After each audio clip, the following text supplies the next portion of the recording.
12 juin 2026. Washington ordonne à Anthropic de couper ses deux meilleurs modèles à tout ressortissant étranger. Le meilleur modèle de code jamais mesuré passe hors ligne partout sur la planète. 2 jours plus tard, un laboratoire de Pékin met le sien en téléchargement libre, gratuit. Épisode GLM 5.2 face à l'embargo américain. Chapitre 1. 2 jours d'écart. Un pays verrouille son arme, l'autre en distribue une copie au monde entier, et l'histoire a déjà jugé ce genre de duel. Reprenons la chronologie, parce que tout se joue dans un battement de 48 heures. Le 12 juin, l'administration américaine impose à Anthropic de bloquer Fable 5 et Mythos 5 pour les étrangers selon Fortune. L'entreprise s'exécute et débranche ses deux modèles partout sur la planète, pas seulement aux frontières américaines. Le meilleur outil de code du moment disparaît du jour au lendemain, y compris pour des clients qui venaient tout juste d'y basculer. Et puis, 2 jours plus tard, le laboratoire chinois Chipu publie GLM 5.2, un modèle à poids ouvert, sous licence libre, que n'importe qui télécharge et fait tourner sur ses propres serveurs, pour environ 1/6 du prix des modèles américains d'après VentureBeat. Peser ce que veut dire poids ouvert. Ce n'est pas un service qu'on loue à l'appel, c'est le moteur lui-même qu'on emporte chez soi, qu'aucun décret ne peut éteindre à distance. Et les scores ne sont pas ceux d'un outsider. Sur le banc d'essai qui mesure les longues tâches d'ingénierie, GLM 5.2 atteint 74,4. Il dépasse GPT 5.5 de près de 2 points et talonne le meilleur Claude à 7/10 de point seulement, rapporte Tech Times. Posez les deux gestes côte à côte parce que le tableau est saisissant. D'un côté, l'Amérique range son modèle le plus puissant dans un coffre au nom de la sécurité nationale. De l'autre, la Chine pose le sien sur la place publique, en libre service, 2 jours plus tard. Pendant que Washington protège son avance, Pékin offre au monde une alternative gratuite qui en vaut presque autant. Et le timing n'a rien d'un hasard. Un laboratoire ne sort pas un modèle de cette ampleur en 48 heures sur un coup de tête. GLM 5.2 était prêt, ou presque, et l'embargo lui a offert sur un plateau la meilleure fenêtre de lancement imaginable. Un sommet de classement déserté par le concurrent le plus fort, et des développeurs du monde entier soudain privés de leur outil préféré, qui cherchent où aller. Quand le meilleur produit du marché disparaît, le client ne s'arrête pas d'acheter, il prend le suivant sur l'étagère. Et le suivant, ce jour-là, était chinois, ouvert et gratuit. La question qui ouvre l'épisode tient en une ligne. Interdire un modèle, est-ce que ça marche seulement ? Chapitre 2. Une puce n'est pas un modèle. On croit rejouer la guerre des semi-conducteurs, mais on a changé de matière sans changer de réflexe. Voilà, l'erreur de catégorie qui mine tout le débat. Depuis des années, on contrôle l'export des puces les plus avancées. Et là, ça fonctionne. En partie. Pourquoi ? Parce qu'une puce de pointe est un objet physique presque impossible à reproduire.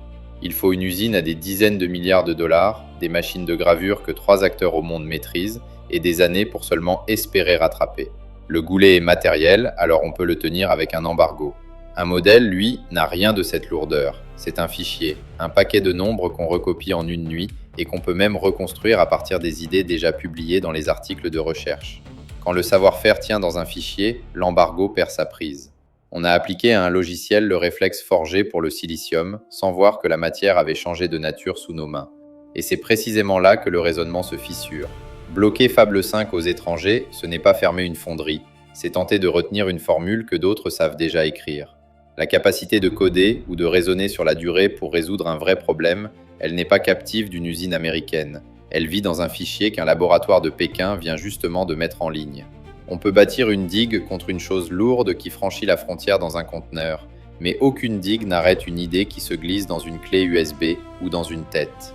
Il y a même un cran de plus, propre au modèle. Une fois qu'un modèle puissant existe, on peut s'en servir pour en entraîner un autre, plus petit, qui hérite de l'essentiel de ses talents. On appelle ça la distillation. Autrement dit, la capacité ne se contente pas de fuir, elle se reproduit. Et les briques fondamentales sont publiées dans des articles de recherche que le monde entier lit librement. On a donc voulu mettre sous clé le produit fini, alors que la recette circule au grand jour depuis des années. Cette confusion-là, entre la pièce et le plan, entre l'objet et l'idée, l'histoire l'a déjà punie une fois, il y a 2 siècles et demi. Chapitre 3. Slater le traître. Une nation verrouille ses machines et ses hommes. Un seul cerveau lui suffit pour les emporter. Fin du XVIIIe siècle, l'Angleterre détient le secret industriel le plus précieux de la planète. Ses machines à filer le coton, le cœur battant de la révolution industrielle. Pour garder son avance, elle verrouille 2 portes en même temps. Interdiction d'exporter ses machines et obligation, pour les mécaniciens qui savent les faire tourner, de rester au pays. Le dispositif semble parfait, ni la pièce ni l'homme ne doivent franchir la frontière. Sauf qu'en 1789, un jeune ouvrier nommé Samuel Slater embarque pour l'Amérique déguisé en simple laboureur, raconte le Smithsonian. Dans ses bagages, aucun plan, aucun croquis, rien qu'une fouille au port pourrait saisir. Tout est dans sa tête. La géométrie des machines d'Arkwright, l'agencement des rouages, le procédé complet. Et ce n'est pas un coup de chance. Slater avait passé des années comme apprenti dans les filatures anglaises, à observer, à comprendre, jusqu'à porter l'usine entière dans son esprit.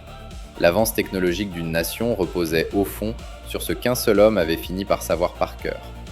Un an plus tard, en 1790, il reconstruit de mémoire la première filature américaine à Pawtucket, dans le Rhode Island, associée à un marchand du nom de Moses Brown. L'Amérique, jusque-là simple importatrice de tissus anglais, bascule en quelques années dans l'ère industrielle. De l'autre côté de l'Atlantique, on le surnommera Slater le traître. Mais le mal est fait et le monopole anglais, lui, ne tiendra pas. Retenez la leçon parce qu'elle traverse les siècles sans une ride. On n'embargue pas une capacité qui tient dans une tête. Or, un modèle d'IA à poids ouvert, c'est exactement cela.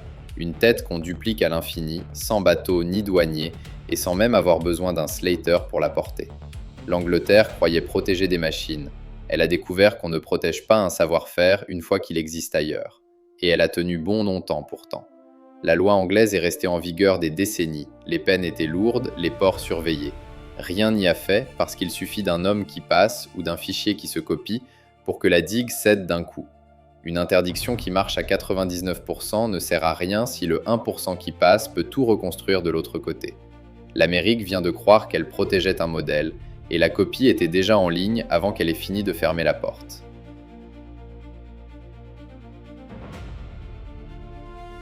Chapitre 4. Le cadeau à l'open source. Le verrou n'a pas seulement échoué, il a peut-être armé celui qu'il visait.